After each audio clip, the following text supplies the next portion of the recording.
दोस्तों सिर्फ 1 चम्मच इस खाद के इस्तेमाल से आपके मोगरा, गुड़हल, गुलाब के साथ मधुमालती के पौधे पर ढेरों कलियां बनने लगेंगी। पौधे की ग्रोथ काफ़ी तेज़ी से और अच्छी तरीके से हो जाएगी।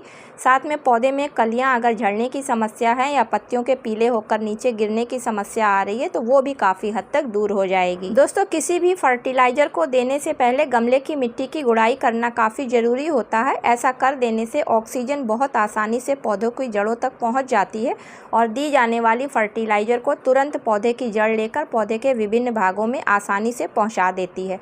तो इन फूल वाले पौधों में आप हर 15 दिन के अंतर पर अगर 10 इंच का आपका गमला है तो 1 चम्मच फ्रेश चाय की पत्ती या फिर 2 चम्मच यूज़